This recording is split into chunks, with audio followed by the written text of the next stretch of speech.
yang ada di Lampung. Salam untuk saudara-saudara yang ada di sana. Mudah-mudahan semua diberi kesehatan dan bisa bertani lagi dan tidak kecewa dengan warnanya.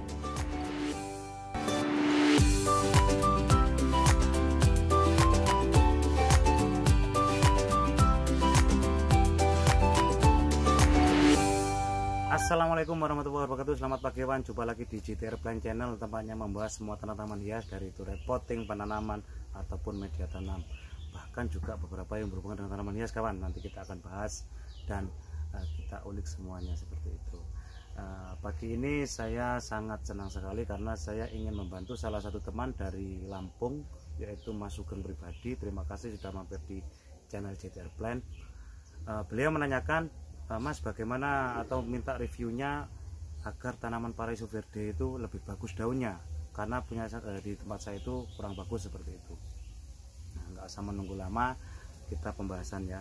Tapi untuk wawasan saja, tanaman Paraiso Verde ini, tanaman seperti ini bukan asli dari Indonesia, ini dari Brazil. Dari Brazil di daerah Amazon. Yang membawa pertama kali di Indonesia yang saya ketahui di vlog ataupun di grup-grup itu beliau Bapak Chandra Gunawan. Terima kasih saya ucapkan ke Bapak Chandra karena dedikasi beliau ke tanaman hias, sampai tanaman hias ini sampai mampir ke Jember ataupun Banyuwangi, bahkan mungkin sudah di seluruh Indonesia seperti itu. Memang banyak juga yang eksportir atau importir mendatangkan dari Thailand ataupun Filipina, tapi yang saya ketahui Bapak Chandra membuat tanaman ini itu tahun 2016. Mungkin teman-teman juga bisa mendapatkan review dari tempat-tempat lain. Jadi kita akan ulangi atau kita bahas sebagai bahan untuk rekan-rekan yang masih pemula. Tanaman ini dari Brasil, jadi kita nggak usah jauh-jauh ke sana, kita sudah mendapatkan tanaman yang eksotis seperti ini. Kembali lagi ke topik ya.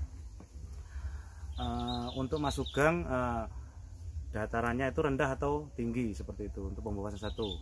Karena di dataran rendah seperti ini saya temukan kasus juga sama, ada yang warna hijau, tapi kita bisa mengakalinya. Bagaimana caranya? Ikutin terus, jangan lupa subscribe dulu kawan, biar menambah wawasan teman-teman. Tanaman ini Paraiso Verde ini itu saya dapatkan tahun 2020, ada di vlog saya yang sebelumnya, dan sudah saya perbanyak. Nah, di saat perbanyakan saya itu teledor karena ada beberapa tanaman yang saya taruh di tempat teduh dan hasilnya sangat mengecewakan. Seperti ini contohnya.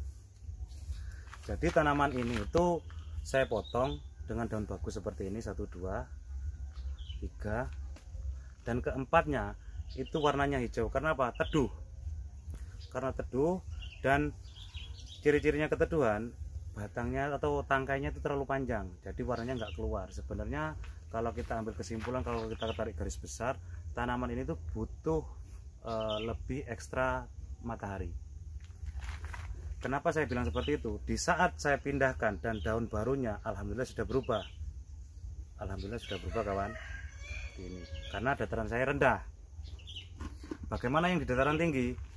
Teman-teman bisa treatment ataupun dengan salah satu cara, tidak usah menggunakan paranet ataupun tidak usah menggunakan media peneduh. Coba langsung di tempat lapang ataupun di full matahari, karena di sana atau di ketinggian 1000 ke atas itu hawanya atau cuacanya itu dingin. Bagaimana mengatasinya? Kita full sun tanpa adanya paranet. Dan kalau di dataran rendah, kemarin saya juga ada jalan-jalan ke Banyuwangi ke rupanya Bapak Najib. Beliau juga mempunyai greenhouse besar. Di sana saya amati juga ada beberapa Paraiso Verde yang warnanya hijau seperti ini juga, gitu loh. Jadi indikasinya saya lihat di tempat saya sama, dataran rendah, tapi kok warna hijau. Ternyata memang keteduhan.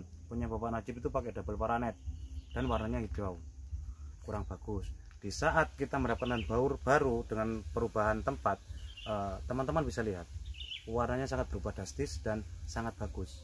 Itu mengindikasikan bahwa tanaman ini Philodendron Paraiso Verde ataupun Jos Buono itu tidak sepenuhnya indoor.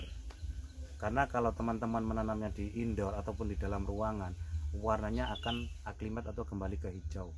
Ini bukan varigata, ini memang karakter dari Josh Bono dan Paraiso Verde itu memang karakternya seperti ini. Bukan varigata, saya tekankan lagi bukan varigata kawan. Jadi untuk rekan-rekan yang mendapatkan tanaman ini seperti hijau, oh ini varigatanya jelek, bukan. Itu memang karakter daunnya seperti ini, terlalu teduh. Coba teman-teman full sun ataupun di treatment sampai mengeluarkan daun baru lagi. Dan ini contohnya yang berhasil. Indikasi saya katakan lagi, indikasi tanaman itu teduh, tangkai itu atau batangnya itu panjang. Setelah saya lakukan treatment, saya taruh di tempat cuaca yang agak panas. Ini saya menggunakan yang paranet 75%. Alhamdulillah kembali lagi seperti ini. Dan yang di 85% seperti ini. Saya double, kok ternyata nggak bagus hasilnya. Saya rubah, saya lokir tempatnya. Alhamdulillah teman-teman bisa lihat sendiri bahwa tanaman yang saya pelihara itu alhamdulillah bagus semua. Ini full sun semua. Seperti itu. Untuk Mas Sugeng jangan berkecil hati ataupun ragu untuk memperbanyak Paraiso Verde, karena coba 1 atau 2 tanaman sampai taruh di tempat yang lapang dan full sun, karena cuacanya mungkin dingin daerah Lampung ya, daerah pegunungan seperti itu. Saya juga tidak tahu juga. Yang saya amati di daerah sini itu daerah Jember, rata-rata tanamannya seperti ini, bagus semua. Dan ada beberapa memang warnanya kembali hijau, diindikasikan tanaman itu terlalu berdempetan kawan. Jadi untuk mendapatkan daun baru dia terlalu teduh, jadi tangkainya terlalu panjang. Seperti ini, tangkainya panjang. Itu ciri-ciri tanaman terlalu teduh. Bagi rekan-rekan yang masih bergabung ataupun masih pemula di Paraiso Verde, jangan berkecil hati jika mendapatkan tanaman yang seperti hijau seperti ini, karena ya, ini bisa kita rubah dengan mengadaptasi cuaca seperti itu kawan.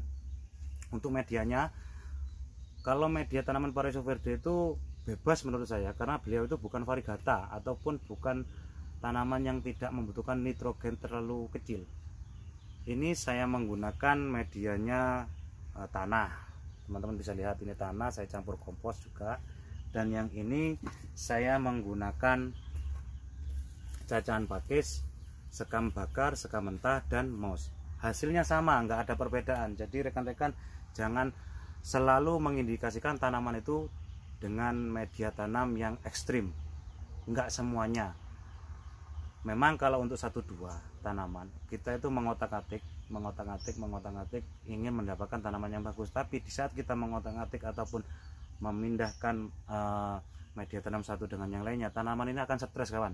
Jadi teman-teman bisa lihat dulu perkembangannya 1-2 bulan sampai mengeluarkan daun baru, itu istilahnya. Teman-teman juga bisa lihat ini, akarnya sudah gondrong, sudah melebihi batas, tetapi alhamdulillah tanamannya bagus. Ini belum, tapi akarnya sudah jalan. Nah, ini sudah minta diganti pot baru seperti itu. Mudah-mudahan